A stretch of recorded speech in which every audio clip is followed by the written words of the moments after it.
నమస్తే. Welcome to Sakshi family. దేశ రాజధాని ఢిల్లీలోని జంతర్ మంతర్ మరోసారి ఉద్యమాలకు వేదికైంది. సీజేపీ ఆధ్వర్యంలో అక్కడ నిరసనలు జరుగుతున్నాయి. ముఖ్యంగా వారి డిమాండ్స్ ఏంటంటే, దేశంలో మే 3న జరిగినటువంటి నీట్ ఎగ్జామ్ పేపర్ లీకేజ్‌కి బాధ్యులైన వారిపైన చర్యలు తీసుకోవాలి. అలాగే దేశంలోని విద్యా వ్యవస్థలో సంస్కరణలు రావాలి. ముఖ్యంగా విద్యా శాఖ మంత్రి ధర్మేంద్ర ప్రధాన్ రాజీనామా చేయాలి అని వారు డిమాండ్స్ వినిపిస్తున్నారు. మరి ఈ డిమాండ్స్ నెరవేరుతాయా? అలాగే ఈ నిరసనలు ఎప్పటి వరకు కొనసాగుతాయి? ప్రభుత్వం ఎలాంటి చర్యలు అటు సీజేపీ కార్యకర్తలపైన, విద్యార్థులపైన తీసుకుంటుంది? అలాగే ఇటు వీరు ఎన్ని రోజుల వరకు ఈ నిరసనలు కొనసాగిస్తారు? ఈ అంశాలపై మనతో మాట్లాడేందుకు మనతో పాటు స్టూడియోలో ఉన్నారు పొలిటికల్ ఎనలిస్ట్ మెరుగు శ్రీధర్ గారు. నమస్తే అండి. నమస్తే. ఎలా ఉన్నారు? బాగున్నాను. మీరు ఎలా ఉన్నారు? బాగున్నాను. మే 3న నీట్ ఎగ్జామ్ జరిగింది. తర్వాత పేపర్ లీక్ అయింది అని వార్తలు వచ్చినాయి. పేపర్ లీక్ అయిపోయినట్టు అందరికీ తెలిసింది. తర్వాత సిబిఐ చేతికి అప్పగించారు కేసుని. తర్వాత ఒక్కొక్కరిని అరెస్ట్ కూడా చేయడం జరిగింది. తర్వాత మే 15, 16 సుప్రీంకోర్టు ప్రధాన న్యాయమూర్తి నిరుద్యోగులను కాక్రోచ్తో పోల్చడం జరిగింది. తర్వాత కాక్రోచ్ పార్టీ కూడా అవతరించింది. అభిజిత్ దిప్కే ఇన్స్టాగ్రామ్ వేదికగా కాక్రోచ్ పార్టీ పెట్టడం జరిగింది. ఇప్పటికీ చాలామంది అంటారు అది ఒక పొలిటికల్ పార్టీ కాదు, కేవలం సోషల్ మీడియా పార్టీ మాత్రమే అని చెప్తున్నారు. అంటే ఈ నిరసనల వెనుక ఏమైనా రాజకీయ శక్తులు ఉన్నాయా? యాక్చువల్గా ఏంటంటే మన విద్యా వ్యవస్థలో సమూల మార్పులు చేయాల్సిన అవసరం వచ్చింది. అంటే stop paper leak, start the real education. ఎందుకంటే మన విద్యా వ్యవస్థలో లోపాలు చాలా అంటే చాలా ఉన్నాయి. గడిచిన 10 ఏళ్లలో 160 పేపర్ లీక్లు ఉన్నాయి. అంటే విద్యార్థుల భవిష్యత్తు నిజంగా రాజకీయాలకు బలవుతుంది. నిన్న కూడా మీరు చూసినట్టయితే ఢిల్లీ పోలీసులు ఒక దౌర్జన్యకాండ నడిపించారు అక్కడ జంతర్ మంతర్ దగ్గర. ఎట్లా పడితే అట్లా పిల్లలను చూడకుండా కట్టెలతో, అంటే ఎట్లుందంటే ఏదో టాస్ గెలిచి ఢిల్లీ పోలీసులు బ్యాటింగ్ ఎంచుకున్నట్టుంది అక్కడ పరిస్థితి. నిన్న ఎట్లా పడితే అట్లా కొట్టడము బ్యాట్లతోని, కట్టెలతో ఎట్లా పడితే అట్లా కొట్టి నిజంగా కూడా విద్యార్థులను చాలా అభద్రతా భావానికి గురి చేశారు. మరి ఇన్ని పేపర్ లీకేజీలు ఎందుకు అవుతున్నాయి? మీరు విద్యా విధానంలో సమూల మార్పులు తేండి. ఎందుకంటే విద్యా విధానంలో సమూల మార్పులు తేంది మీకు ఎందుకు ఈ పేపర్ లీకేజ్ని అరికట్టలేకపోతున్నారు మీరు? గడిచిన 10 ఏళ్లలో 160 లీకేజీలు అంటే ప్రతి విద్యార్థి కూడా ఆలోచించిన అవసరం ఉంది ఈరోజు. ఎందుకంటే ఇప్పటి వరకు కూడా ఒక 20 పైన విద్యార్థులు ఆత్మహత్య చేసుకున్నారు. ఎవరైతే సెన్సిటివ్గా ఉంటున్నారో పేపర్ లీకేజ్ వల్ల మా భవిష్యత్తు అంధకారంలో అవుతుందని చెప్పేసి వాళ్ళు ఆత్మహత్యలు చేసుకుంటున్నారు. అంటే నిన్న కూడా ఒకటి ఢిల్లీ పోలీసుల వైఫల్యం చాలా కనబడుతుంది అక్కడ. మీరు పార్లమెంట్ ముట్టడికి వీళ్ళు పిలుపునిచ్చినప్పటికి కూడా మీరు అసలు ఎటువంటి భద్రత తీసుకోకుండా వాళ్ళని వదిలేశారు. అది నిజంగా కూడా ఢిల్లీ పోలీసుల వైఫల్యమే అది. ఢిల్లీ పోలీసుల వైఫల్యం అంటున్నారు. మరి కేంద్ర ప్రభుత్వం, కేంద్ర హోంశాఖ ఈ నిరసనల పైన వ్యవహరిస్తున్న తీరును మీరు ఒక అనలిస్ట్గా ఎట్లా చూస్తారు? నిజంగా కూడా ఎట్లా అంటే కేంద్ర ప్రభుత్వం కూడా పెద్దగా నిర్ణయాలు తీసుకున్నది ఏమీ లేదు ఇందులో. వాళ్ళు ఇన్ని పేపర్ లీకేజ్లు అవుతున్నాయి. రీసెంట్గా నీట్ అయింది, వ్యాపం అయింది, తర్వాత ఈవెన్ తెలంగాణలో కూడా మనకి రీసెంట్గా చూసుకున్నట్టయితే టీఎస్పీఎస్సీ కూడా లీక్ అయింది. ఇవన్నీ చేస్తున్నప్పుడు కూడా అంటే ఎడ్యుకేషన్ రీఫార్మ్స్ తీసుకురాకుండా ఓన్లీ మళ్ళీ లీక్ అవుతే మళ్ళీ ఎగ్జామ్ పెట్టి అందులో లోపాలు సవరించకుండా నిజంగా కూడా వీళ్ళు ఒక కుంటి సాకులు ఎదుగుతున్నారు. అంటే ఇప్పుడు ఈరోజు ధర్మేంద్ర ప్రధాన్ రాజీనామా చేసినప్పటికి కూడా ఆ ప్రాబ్లం సాల్వ్ కాదు. ఎందుకంటే ఇది కొత్త కాదు. ఈ గడిచిన 10 ఏళ్ళలో కూడా ఎన్నోసార్లు మనకు పేపర్ లీకేజ్లు అవుతున్నాయి. అంటే మీరు విద్యార్థులకు భరోసా ఇవ్వండి, వాళ్ళ ఫ్యూచర్ పైన భరోసా ఇవ్వండి. లేకుంటే మొత్తం తీసేయండి. అసలు ఈ పేపర్, ఈ మార్కుల వ్యవస్థ ఇవన్నీ తీసేసి ప్రాక్టికల్ ఎగ్జాంపుల్స్ పెట్టండి. ఎందుకంటే ఇప్పుడు మీరు మిగతా వేరే కంట్రీలో, స్వీడన్లో కానీ యూఎస్లో చూసినట్టయితే ప్రాక్టికల్స్ ఎక్కువ ఇంపార్టెంట్ ఉంటుంది అక్కడ. ఈ ఎగ్జామినేషన్స్కు వీటికి మార్కులకు పెద్దగా ఇంపార్టెన్స్ ఉండదు. మీరు ప్రాక్టికల్గా పెట్టండి. విద్యా వ్యవస్థలో పలు మార్పులు చేయండి. ఇవన్నీ చేయకుండా మీరు ఢిల్లీ పోలీసులు నిన్న ఎట్లా అంటే ఒక క్రూర మొగల్లాగా వ్యవహరించారు. వాళ్ళు అక్కడ ఎట్లా పడితే అట్లా కొట్టుకుంటా ప్రజాస్వామ్యానికి సిగ్గుచేటు. నిన్న మన జరిగిన ఢిల్లీలో జంతర్ మంతర్ జరిగిన దౌర్జన్యకాండ ప్రజాస్వామ్యంలో బ్లాక్ డే అది. అట్లనే ప్రతిపక్ష పార్టీలు ఏవైతే ఉన్నాయో ఈ నిరసనలను నిజంగా వాళ్ళకు ఉపయోగపడే విధంగా వ్యవహరిస్తున్నాయా, లేకపోతే వీరి యొక్క ప్రతిపక్ష పార్టీల యొక్క స్వప్రయోజనాల కోసం వాడుకుంటున్నాయా ఈ నిరసనలన్నీ? ఇప్పుడు ఒక 1 వీక్ బ్యాక్ కేరళలో సేమ్ ఇట్లాంటిది ఒకటి ఆందోళన జరిగింది స్టూడెంట్స్ది. మొత్తం వాటర్ క్యాన్స్, టియర్ గ్యాస్ ప్రయోగించినారు. మరి రాహుల్ గాంధీ వెళ్ళి అక్కడ ధర్నా చేయలేదే, ఎందుకంటే కేరళలో కాంగ్రెస్ గవర్నమెంట్ ఉంది. నిజంగా కూడా కాంగ్రెస్ గవర్నమెంట్ని సీజేపీ మూమెంట్ను నిన్న హైజాక్ చేసింది. ఉమ్. అంటే దీన్ని బట్టి మనకి ఏమవుతుందంటే విద్యార్థులను రాజకీయాలకు బలి చేస్తున్నారు. అంటే విద్యార్థులు కూడా ఏంటంటే రాజకీయ నాయకుల వల్ల మీరు పడొద్దు, అనవసరంగా మీ కెరియర్ నాశనం చేసుకోవద్దు. మనం చూసినట్టయితే 2022లో ఈ జెన్జీ మూమెంట్ అనేది కూడా శ్రీలంకలో స్టార్ట్ అయింది, అక్కడ ప్రభుత్వాన్ని కూల్చారు. తర్వాత 2024లో బంగ్లాదేశ్లో స్టార్ట్ అయింది, అక్కడ ప్రభుత్వాన్ని కూల్చారు. మరి 2025లో నేపాల్, అక్కడ ప్రభుత్వాన్ని కూల్చారు. అంటే దీన్ని బట్టి చూస్తుంటే ఉండొచ్చు. ఇప్పుడు దీని వెనుక విదేశీ శక్తులు ఉన్నాయా లేదా అని నేను తేల్చింది కాదు. సెంట్రల్ గవర్నమెంట్, కేంద్ర ప్రభుత్వ సంస్థలు, కేంద్ర ప్రభుత్వ దర్యాప్తు సంస్థలు తేల్చాలి. కాబట్టి ఏంటో వాళ్ళంటే ఊరికే నిందలేసి అనవసరంగా విద్యార్థులను వాళ్ళ జీవితాలను మీరు నాశనం చేయొద్దు. ఎందుకంటే ఎడ్యుకేషన్లో రిఫార్మ్స్ తేయండి. మీరు రిఫార్మ్స్ తేకుండా ఎన్ని పరీక్షలు పెట్టినా, ఎన్నిసార్లు రీకండక్ట్ చేసినా మీకు బూడిదలో పోసిన పన్నీర్ లాంటిది అది. అలాగే మీరు చెప్పినట్టు దేశ రాజకీయాల్లో శ్రీలంక, బంగ్లాదేశ్, నేపాల్ నేపాల్ అక్కడ దేశ రాజకీయాల్లో పెను మార్పులు వచ్చాయి. ఏది విద్యార్థుల ఉద్యమాల వల్ల. అవును. సేమ్ అదే సిచ్యువేషన్ ఇక్కడ వస్తుందా, లేకపోతే ఈ నిరసనలు ఇవి ఇలాగే కొనసాగి రాబోయే ఎన్నికలపైన ప్రభావం చూపుతాయి? డెఫినెట్గా. అంటే మనం నేపాల్, బంగ్లాదేశ్, శ్రీలంక తర్వాత ఇక్కడ ఎక్స్పెక్ట్ చేయాలి, ఎందుకంటే చిన్న చిన్న కంట్రీస్ అవి. కానీ ఇంకొకటి మీరు గమనించండి, నిన్న విద్యార్థులు స్వచ్ఛందంగా బీహార్ నుంచి, మధ్యప్రదేశ్ నుంచి, జమ్మూ నుంచి, ఇట్లా పలు ప్రాంతాల నుంచి స్వచ్ఛందంగా వచ్చి వాళ్ళకి ఫుడ్ కూడా, ఇప్పుడు జొమాటోలో ఒక అతను ఎవరో చేశారు నిన్న, ఒక 100 బర్గర్లు చేశాడు, లేకుంటే ఒక 100 బిర్యానీలు ఆర్డర్ చేశాడు. అంటే స్వచ్ఛందంగా కూడా వాళ్ళు తరలి రావడం జరిగింది. ఇంకా వాళ్ళకి మద్దతుగా కూడా నిన్న రైతులు కూడా మేము పంజాబ్, హర్యానా నుంచి కూడా వస్తామని ప్రకటించినారు. అంటే దీన్ని బట్టి చూస్తుంటే ఏంటంటే జెన్జీ యూత్లో చాలా మార్పు వస్తుంది. ఎందుకంటే ఈ పేపర్ లీక్, నిరుద్యోగ సమస్య, వీటన్నిటిపైన కూడా విసిగిపోయి ఉన్నారు ప్రజలు. కాబట్టి ఏంటంటే డెఫినెట్గా ఇది ఎన్నికల్లో ప్రభావం చూపుతుంది, అందులో మనకు ఎటువంటి సందేహం లేదు. కాబట్టి దీన్ని బట్టి ఏంటంటే ఇప్పటికైనా కేంద్ర ప్రభుత్వం నిద్ర లేచి ఈ పేపర్ లీక్లు అడగట్టాలి. తర్వాత విద్యా వ్యవస్థలో పలు మార్పులు తొందరలోనే చేయాలి. ఎందుకంటే చాలామంది ఎక్స్పోర్ట్ చెప్తున్నారు, ఈవెన్ సోనం వాంగ్చుక్ కూడా చెప్తున్నారు. ఎందుకంటే ఇప్పుడు ఒక లదాఖ్లో ఒక ప్రాంతంలో కరెక్ట్ ఏంటంటే ఒక 6 నెలలు కూడా బయటికి వెళ్ళలేం మనము. అలాంటి ప్రాంతాల్లో మీరు 1 ఇయర్ నిర్బంధ విద్యను అప్పగిస్తే మేము ఎలా అంటే అక్కడున్న టెంపరేచర్స్కు, అక్కడున్న కండిషన్స్ మేము ఎన్విరాన్మెంట్ అలవాటు పడాలి కదా. కాబట్టి ఏంటంటే మీరు ఒక ప్రాంతానికి మీరు పోల్చొద్దు. మీరు ఏంటంటే దేశవ్యాప్తంగా పలు సంస్కరణలను చేపట్టండి అని ఆయన మనకు ఇప్పుడు 14 రోజులు కూడా నిరాహార దీక్ష చేయడం జరిగింది. డెఫినెట్గా ఆయన యొక్క నిరాహార దీక్ష ఇక్కడ స్టూడెంట్ని కదిలిచ్చింది ఈరోజు. దానికి తోడు ఇంకా షబాన్ ఆజ్మీ కూడా చెప్పింది నిన్న, నేను ఏ పొలిటికల్ పార్టీకి సంబంధం లేని వ్యక్తిని, కానీ నేను విద్యార్థులకు మద్దతు ఇస్తున్నాను. ఈవెన్ మన తెలుగు స్టేట్స్ నుంచి కూడా ప్రకాష్ రాజ్ కూడా వెళ్ళి అక్కడ మనకు ఆ దీక్షలో పాల్గొనడం జరిగింది. ఒక రోజు రాత్రి నిద్ర చేయడం జరిగింది. దీన్ని బట్టి చూస్తుంటే ఏంటంటే నిజంగా విద్యార్థులకు లభిస్తున్న మద్దతు ప్రపంచ నలుమూల నుంచి వాళ్ళకి మద్దతు వస్తుంది. సోనం వాంగ్చుక్ ఒక విద్యావేత్త, ఒక సైంటిస్ట్. అవును. ఆయన లడాక్ ప్రాంతాన్ని 6వ షెడ్యూల్లో చేర్చాలని అవును ఎప్పటి నుంచో చేస్తున్నారు. ఏది ధర్నాలు చేస్తున్నారు, ఉపవాసాలు కూడా చేస్తున్నారు, అవును ఎంతో పోరాడుతున్నారు. కనీసం ఆయనను పరిగణలోకి తీసుకుంటలేదు కేంద్ర ప్రభుత్వం అనే వార్తలు వినిపిస్తున్నాయి. మీరేమంటారు? అది డెఫినెట్గా వాస్తవం. ఎందుకంటే ఇప్పుడు Sonam Wangchuk Himalayan institute of alternative studies అని, తర్వాత అక్కడ ఐస్ టూపాల్ అని ఎన్నో రకాల ఇన్నోవేషన్స్ ఆయన ప్రోత్సహిస్తున్నాడు. మీరు డెఫినెట్గా అట్లాంటి వ్యక్తుల పరిగణనలు తీసుకోండి. లేకపోతే పరిగణనలోకి తీసుకోకుండా మీరేంటంటే ఆయన దేశద్రోహి, ఆయనకు చైనాకి ఏజెంట్. మీరు చైనా ఏజెంట్ అయితే మీ దర్యాప్తు సంస్థలన్నీ మీ దగ్గరే ఉన్నాయి కదా, మీరే దర్యాప్తు చేయించండి, ఆయన అరెస్ట్ చేయండి. కానీ ఏదో నిరాహార దీక్ష చేస్తున్నారని, విద్యార్థులకు మద్దతు ఇస్తున్నారని మీరు దేశద్రోహిలుగా ముద్ర వేయడం చాలా తప్పు. సోనం వాంగ్చుక్ ఇలా నిరసనలు తెలుపుతున్నాడు కదా గత కొన్ని రోజులుగా.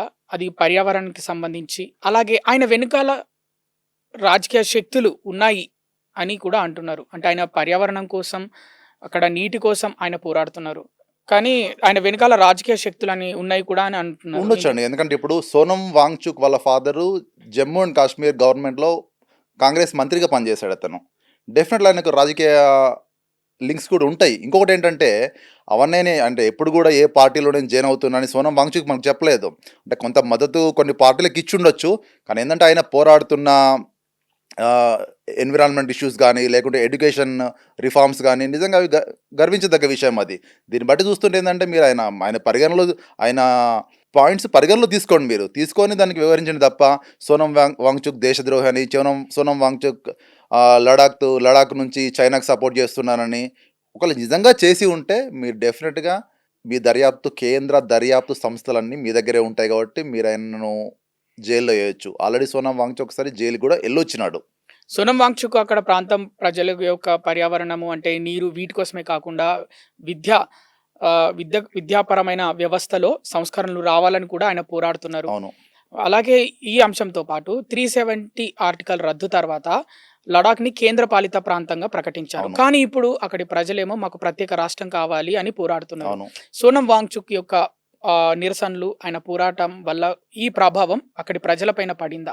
డెఫినెట్‌గా పడుతుంది. ఎందుకంటే సోనం వాంగ్‌చుక్ చాలా సంవత్సరాల నుంచి కూడా సెపరేట్ స్వయం ప్రతిపత్తి కోసం, లడాక్ స్వయం ప్రతిపత్తి కోసం పోరాడుతున్నారు. అది మరి సెంట్రల్ గవర్నమెంట్ పరిశీలనలో ఉన్న విషయం అది. వాళ్ళే డిసిషన్ తీసుకోవాలి. కానీ డెఫినెట్‌గా ఏంటంటే దాంతో పాటైనా పర్యావరణం పైన మరియు విద్యా వ్యవస్థలో సంస్కరణల పైన కూడా పోరాటం చేస్తున్నాడు. నిజంగా కూడా ఈరోజు జంతర్ మంతర్‌లో అంతమందిని కదిలిచ్చిందంటే సోనం వాంగ్‌చుక్ దీక్షనే అనుకోండి. 14 రోజులు కూడా దీక్ష చేసి అతను బలవంతంగా అతను హాస్పిటల్‌కి తీసుకెళ్ళడం జరిగింది. దానికి తోడు వాళ్ళు పార్లమెంట్ ముట్టడికి పిలుపునివ్వడం జరిగింది. ఇవన్నీ కూడా చూస్తుంటే ఆయన యొక్క దీక్ష పలు రాష్ట్రాల్లో స్టూడెంట్స్‌ను స్వయంగా అక్కడికి వచ్చేటట్టు చేసింది. చాలామంది స్టూడెంట్స్ కూడా నిన్న మేము బీహార్ నుంచి వస్తున్నాం, మేము మధ్యప్రదేశ్ నుంచి వస్తున్నాం, మేము జమ్మూ నుంచి వస్తున్నాం అని చెప్పేసి స్వచ్ఛందంగా వచ్చారు. స్వచ్ఛందంగా కూడా చాలామంది ఏంటంటే వాళ్ళు అక్కడ లేని వ్యక్తులు కూడా జంతర్ మంతర్ లొకేషన్‌లో స్విగ్గీ, జొమాటోలో ఆర్డర్ చేసి వాళ్ళకి ఫుడ్ సరఫరా చేశారు. ఎందుకంటే నిజంగా కూడా ఏందంటే వాళ్ళకు విద్యార్థులకు లభించిన మద్దతు చాలా గొప్పదండి. ఆహ్, ఇక back to neat paper leakage విషయం గురించి మాట్లాడుకుందాం.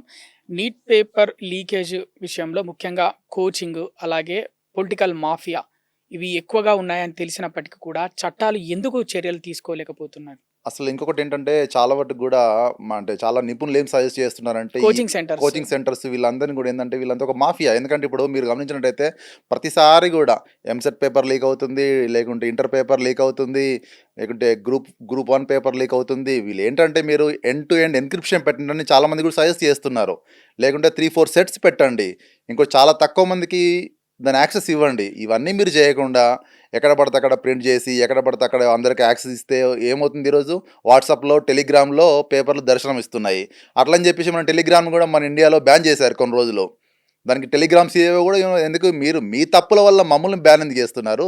మాది జస్ట్ సోషల్ ప్లాట్‌ఫామ్ లాంటిది. మా ప్లాట్‌ఫామ్‌లో ఎవరైనా ఏదైనా పంపించుకోవచ్చు, డాక్యుమెంట్ షేర్ చేసుకోవచ్చు. మీ భద్రతా లోపాలు మీరన్నీ కప్పిపుచ్చుకోవడానికి టెలిగ్రామ్‌ని బ్యాన్ చేస్తే కూడా దాని సీఈఓ చాలా నిరసన వ్యక్తం చేయడం జరిగింది. అంటే ఇవన్నీ సెంట్రల్ గవర్నమెంట్ ఏంటంటే ఎండ్ టు ఎండ్ ఎన్క్రిప్షన్ ద్వారా లేకుంటే ఏఐని వాడుకోండి, టెక్నాలజీని వాడుకోండి, బ్లాక్ చైన్ వాడుకొని మీరు పేపర్ లీకేజ్‌ని అరికట్టాలి తప్ప ఇంకా దాన్ని అరికట్టకుండా విద్యార్థుల పైన, వాళ్ళపైన దౌర్జన్యం చేయడం చాలా తప్పు. నిజంగా కూడా జేపీ నడ్డా గారు కూడా వాళ్ళను సీజేపీ ప్రతినిధులు ఆహ్వానించి ఒక 2, 3 గంటలు వెయిట్ చేయించాడు. మేము అక్కడ పోయి మాకు ఒరిగింది ఏం లేదన్నాడు. మళ్ళీ ఈరోజు మళ్ళీ చర్చలకు పిలుస్తున్నా అన్నారు. మీరు చర్చలు విజయప్రదం చేయండి. ఇంకొకటి ఏంటంటే అసలు ఎందుకు ఈ పేపర్ లీక్స్ అవుతున్నాయి? మీరు స్టూడెంట్స్‌కి భరోసా ఇవ్వండి. మీరు స్టూడెంట్స్‌కి భరోసా ఇవ్వకుండా మేము చర్చలకు ఆహ్వానిస్తున్నాము, లేకుంటే కాంగ్రెస్ కుట్ర ఉంది. కాంగ్రెస్ కుట్ర ఉన్నా లేకున్నా ఈరోజు కేరళలో వారం కింద కూడా ఏదో ఇష్యూ స్టూడెంట్స్ ఇష్యూ అయితే టియర్ గ్యాస్ నిన్న కూడా ఢిల్లీ నిరసనలో ఎక్స్పైర్ టియర్ గ్యాస్ వాడుతున్నారు. నిన్న చాలామంది స్టూడెంట్స్ కూడా చూపెడుతున్నారు.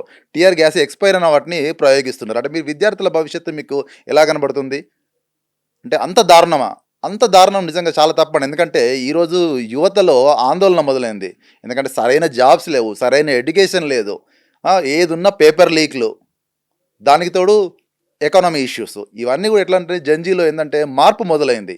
మనం రీసెంట్గా చూసుకున్నట్టయితే చాలా కంట్రీస్లో మొదలైంది. డెఫినెట్గా ఈ మధ్యలో మనం చూస్తున్నట్టయితే ఇండియాలో కూడా ఈ మార్పు మొదలైంది. నిజంగా కూడా ఇది బీజేపీకి చాలా ఎఫెక్ట్ చూపెడుతుంది నెక్స్ట్ ఎలక్షన్లో.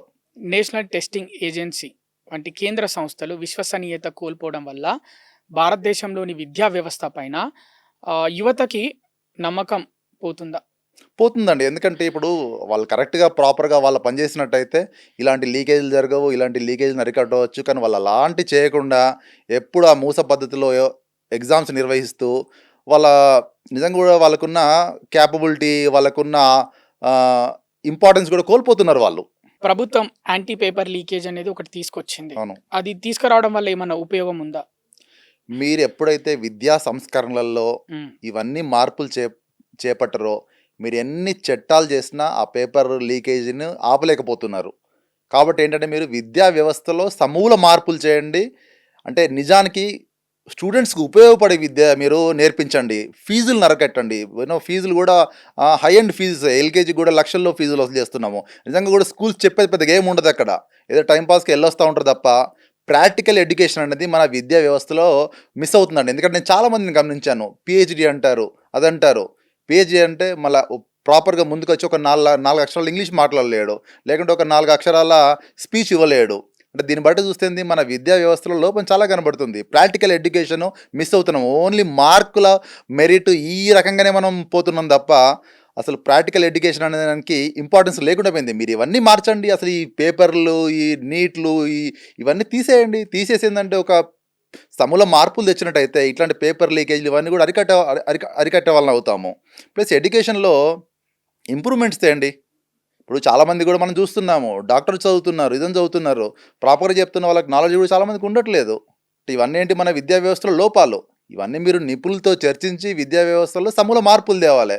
అట్లా గాని అది కాకుండా మీరు అక్కడ ఎవరైతే ధర్నా చేస్తున్నారో శాంతియుతంగా వాళ్ళ పైన టియర్ గ్యాసులను, రబ్బర్ బెల్ట్‌ను ఉపయోగిస్తే నిజంగా దేశానికి అది బాధాకరం నిజంగా చెప్పాలంటే. ఇంకో విషయం ఏంటంటే కేంద్రంలోనే కాకుండా రాష్ట్రంలో కూడా రిక్రూట్మెంట్ ఎగ్జామ్ పేపర్స్ ఏమైతే ఉన్నాయో అవి కూడా లీక్ అవుతున్నాయి. అవును.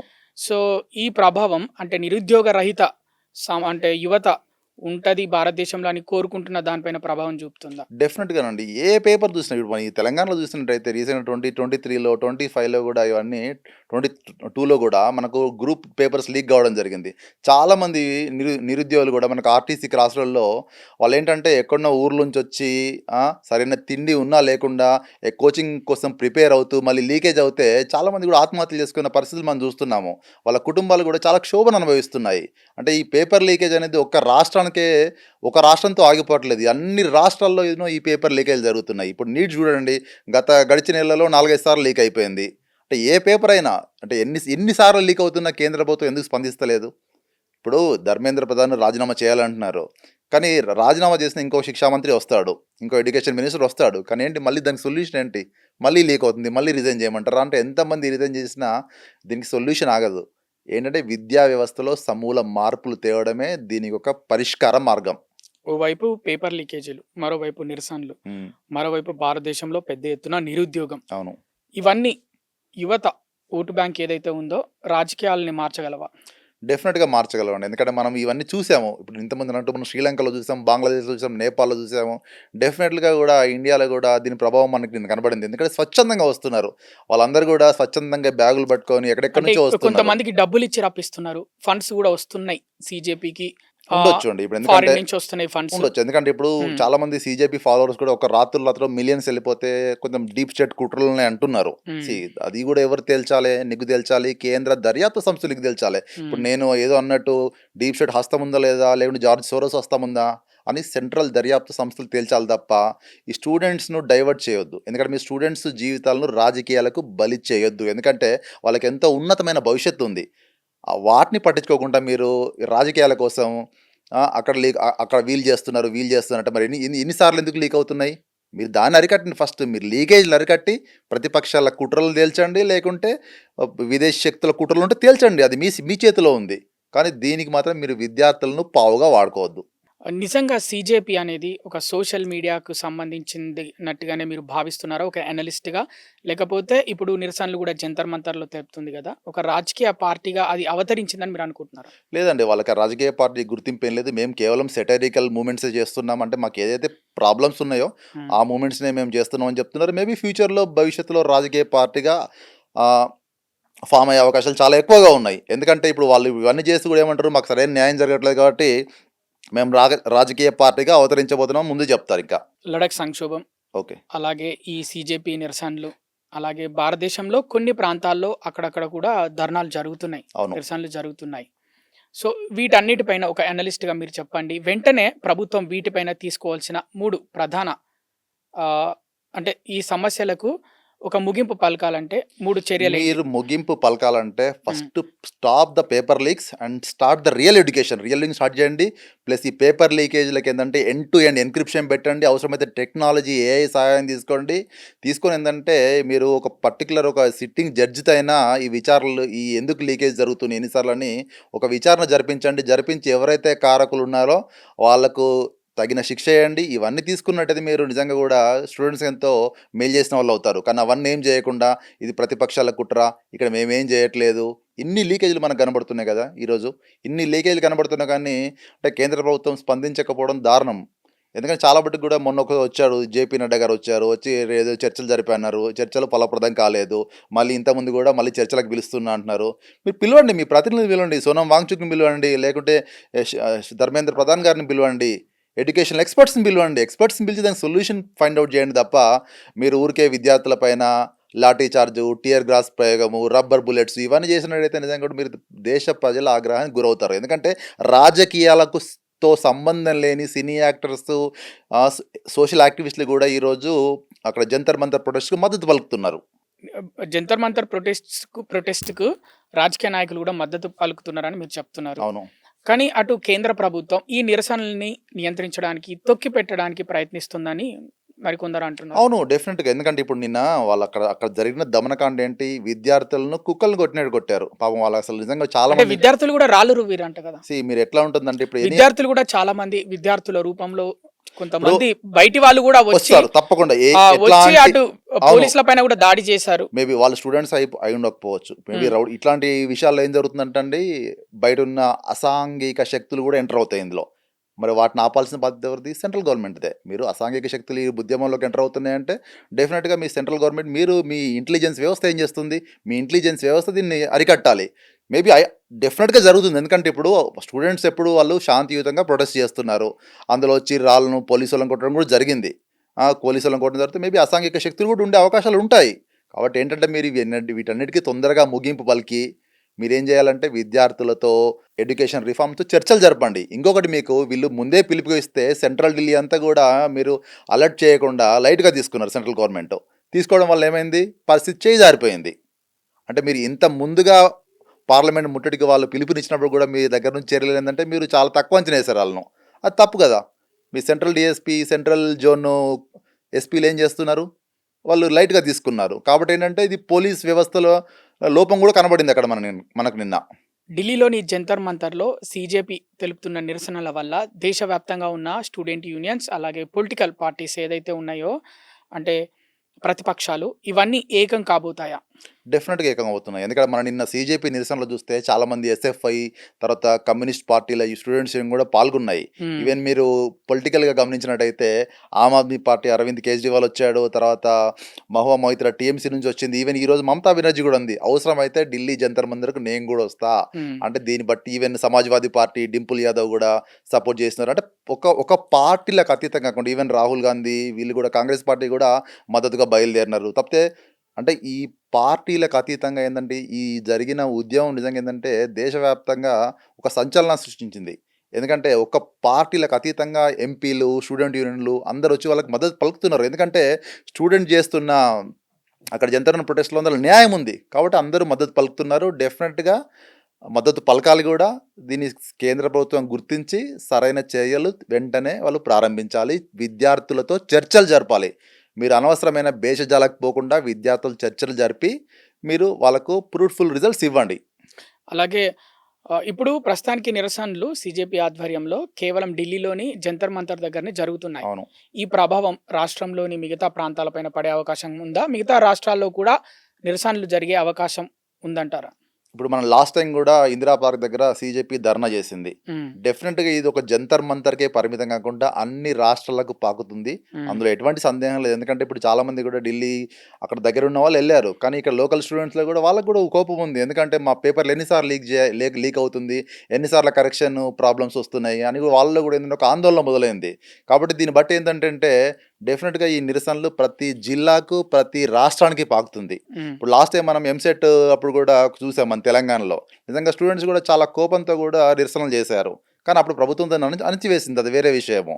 కాబట్టి దీన్ని బట్టి ఏంటంటే ఈ నిరసనలు ఇప్పటికే చాలా ఉధృతంగా ఉన్నాయి. సెంట్రల్ ప్రభుత్వం వెంటనే వాళ్ళను చర్చలకు పిలిచి వాళ్ళతో మాట్లాడి స్టూడెంట్స్‌కు సొల్యూషన్స్ ఇవ్వాలి.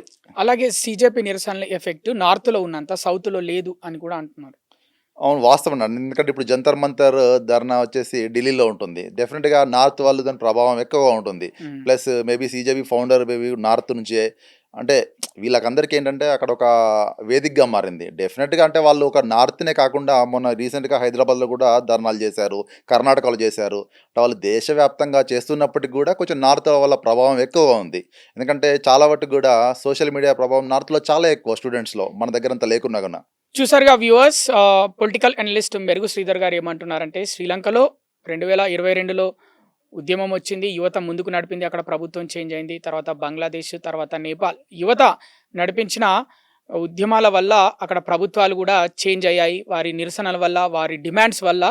చెప్పలేం భారతదేశంలో కూడా అలాంటి పరిస్థితి వస్తుందేమో, ఎందుకంటే నిరసనలు అలా కొనసాగుతున్నాయి. విద్యార్థులు కూడా పెద్ద ఎత్తున స్వచ్ఛందంగా ఈ నిరసన కార్యక్రమాల్లో పాల్గొనడానికి వస్తున్నారు అని ఆయన చెప్తున్నారు.